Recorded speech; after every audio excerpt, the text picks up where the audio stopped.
وہ ہمارا missile technology ہے.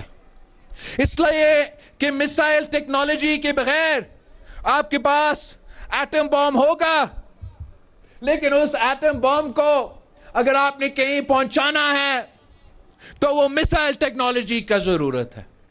اور یہ میسائل ٹیکنالوجی جو آج پاکستان کے پاس ہے، یہ شہید محترمہ بے نظیر بھٹو کا تحفہ ہے.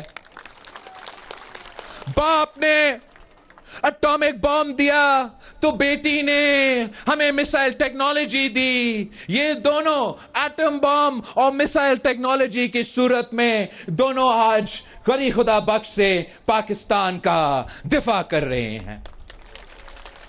اور میں سمجھتا ہوں کہ یہ ایٹم بم کا تحفہ، یہ میسائل ٹیکنالوجی کا تحفہ کے بعد اگر ہمارا اس کے بعد تیسرا سب سے بڑا کامیابی آپ کو میں سمجھتا ہوں وہ یہ ہے کہ ایک عامر کا دور میں پاکستان نے کسی دوسرے ممالک کو یہ اجازت دیا تھا کہ وہ ہمارے ہاں اپنا بیسز بنائے، ملٹری بیسز بنائے، اور وہ اپنے ان بیسز سے دوسرے ممالک، مطلب ہمارے سرزمین سے کوئی دوسرا ملک مسلمان ممالک پہ حملہ کرتے تھے. کوئی ایسا ایک قیدی ہے 420، وہ کہتا ہے کہ میں نے کہا تھا ایبسولوٹلی ناٹ. نہ تو نے ایبسولوٹلی ناٹ کس چیز کا کہا؟ ان کا حکومت آنے سے پہلے، میاں صاحب کا حکومت آنے سے پہلے، مشرف کا حکومت کے بعد ایک ہی ایسے مرد حر کا حکومت تھا جس میں یہ ہمت تھا، جس میں یہ بہادری تھا، جس میں یہ طاقت تھا کہ اس نے ایک لات مار کے وہ تمام بیسز بند کیے اور ہمارے ان مہمانوں کو خداحافظ کہہ دی.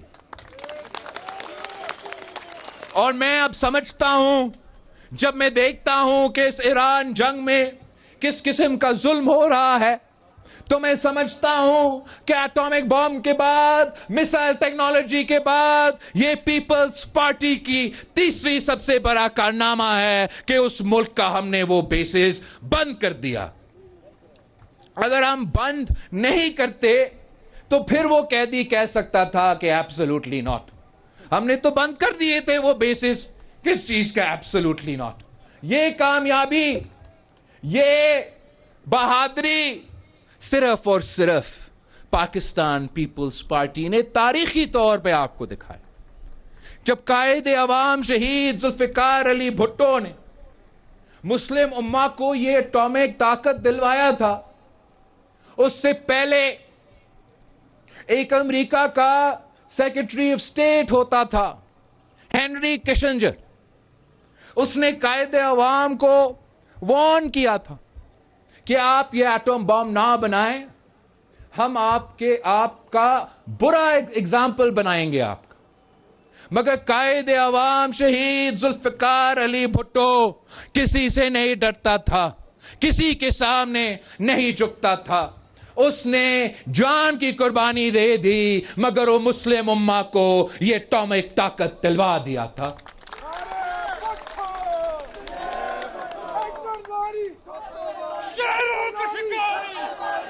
آج بھی جب ہمارے پورے خطے میں جنگ کا ماحول ہے، حالات مشکل ہے، تو میں سمجھتا ہوں کہ آج بھی اس ملک کو پاکستان پیپلز پارٹی جیسے سیاسی جماعت کی ضرورت ہے، جو دنیا کے آنکھوں میں آنکھیں ڈال پر بات کر سکے. اور وہ ہم صرف اس لیے کر سکتے ہیں کہ ہم اصل معنوں میں عوام کی نمائندگی کرتے ہیں. جب ہم دنیا سے بات کرتے ہیں تو وہ جانتے ہیں کہ ان کے پیچھے عوام ہے، وہ جانتے ہیں کہ یہ لوگ اپنے عوام کے حقوق پہ، اپنے ملک کے قومی مفاد پہ سودا نہیں کرتے. تو آج بھی ان مشکل حالات میں میں نے اور آپ نے جدوجہد کرنا ہے. ہم نے گلگت بلتستان میں پاکستان پیپلز پارٹی کی حکومت بنانی ہے, اور انشاءاللہ تعالی 2 سال بعد پاکستان میں بھی الیکشنز ہوں گے اور ہمیں وہاں بھی پاکستان پیپلز پارٹی کی حکومت بنانا پڑے گا. یہ ہمارا جہاں تک پاکستان کا ملک کا قومی مفاد اور دفاع کی بات رہی, آپ کے آئینی حقوق کی بات. اب قائد عوام شہید ذوالفقار علی بھٹو نے پاکستان جب سرزمین بے آئین تھا تو قائد عوام شہید ذوالفقار علی بھٹو نے پاکستان کو ایک اسلامی جمہوری وفاقی متفقہ آئین دلوا دیا تھا. اب ہمارا گلگت بلتستان سرزمین بے آئین ہے, تو اب قائد عوام کا نواسہ نے اور گلگت بلتستان کے عوام نے جدوجہد کرنا ہے تاکہ ہم اس سرزمین بے آئین کو بھی آئین دلوا سکے, آئینی تحفظ دلوا سکے. یہ آپ کا حق ہے.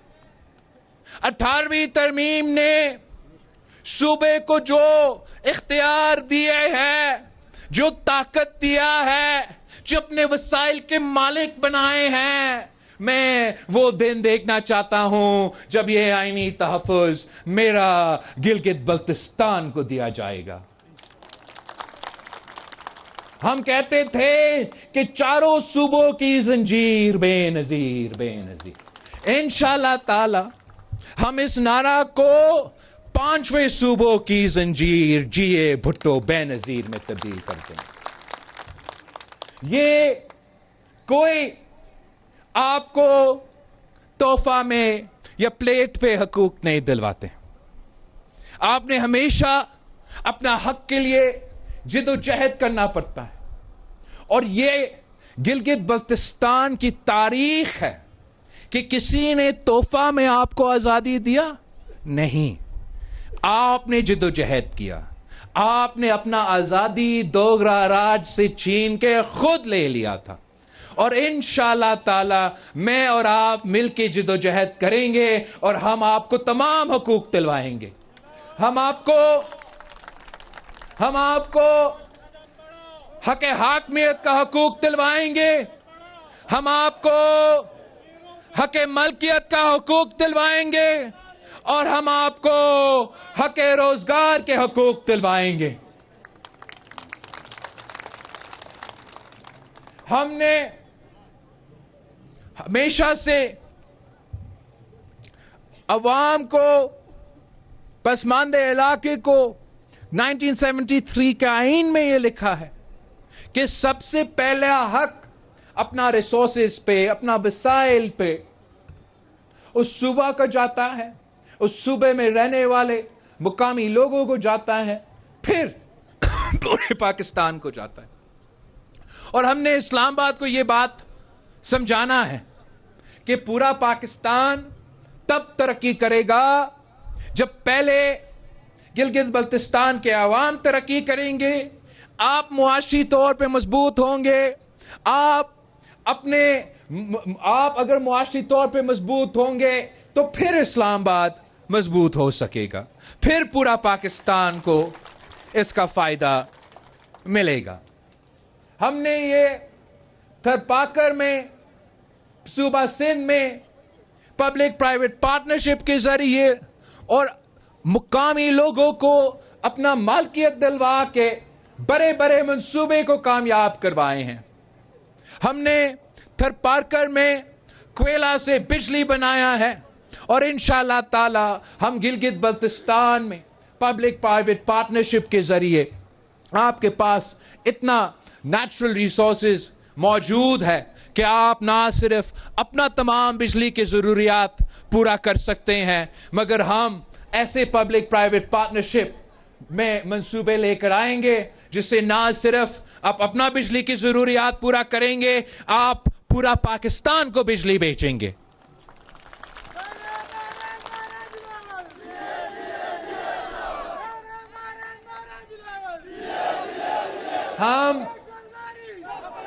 ہمارا نعرہ رہا ہے روٹی کپڑا اور مکان, اور میں فخر سے کہہ سکتا ہوں کہ اس وقت صوبہ سندھ میں سندھ پیپلز ہاؤسنگ کے نام سے گھر بنانے کا ایک منصوبہ چلا رہا ہوں جو دنیا کا سب سے بڑا گھر بنانے والے منصوبہ ہے. 20 لاکھ گھر بن رہے ہیں, اور ہم یہ نہ صرف 20 لاکھ گھر بنا رہے ہیں مگر ان گھر کا مالک جہاں یہ گھر ہے ان زمین کا مالک کو بھی گھر میں رہنے والے کو ہم بنا رہے ہیں. تو اب یہ منصوبہ نہ صرف دنیا کا سب سے بڑا گھر بنانے والے منصوبہ ہے مگر قائد عوام شہید ذوالفقار علی بھٹو کے لینڈ ریفارمز کے بعد یہ پاکستان میں سب سے بڑا لینڈ ٹرانسفر کا منصوبہ ہے, جس سے ہم یہ غریب خاندانوں کو, یہ 20 لاکھ خاندانوں کو اپنا گھر کا اور اپنا زمین کا مالک بنا رہے ہیں. اور یہ اتنا بڑا منصوبہ ہے کہ 20 لاکھ گھر بنانے کے لیے ہم نے ابھی تک, اور اس نمبر میں اضافہ ہوگا, لیکن ابھی تک 1 ملین جابز اس منصوبے کے تحت صوبہ سندھ کے عوام کو ملا ہے. یہ منصوبہ تب شروع ہوا جب سندھ میں سیلاب آیا, قدرتی آفت ہوا. یہاں بھی گلگت بلتستان میں آپ کو قدرتی آفت کا سامنا کرنا پڑتا ہے, اور میں چاہتا ہوں کہ گلگت بلتستان میں بھی ہم Gilgit Baltistan Peoples Housing Initiative شروع کریں تاکہ ان خاندانوں کے لیے جو ان قدرتی آفت میں متاثر ہو, تو صوبائی حکومت اور وفاقی حکومت نے ان کا خدمت کرنا ہے, ان کے لیے ایسے گھر بنانے ہیں کہ اگر اگلی بار ایسا کوئی قدرتی آفت آئے تو ان کا گھر کا کوئی نقصان نہ ہو. اور ہم نے ایسے منصوبے لے کر آنا ہے جس کے نتیجے میں یہاں کے نوجوانوں کو اسی انداز میں روزگار کے مواقع پیدا ہوں.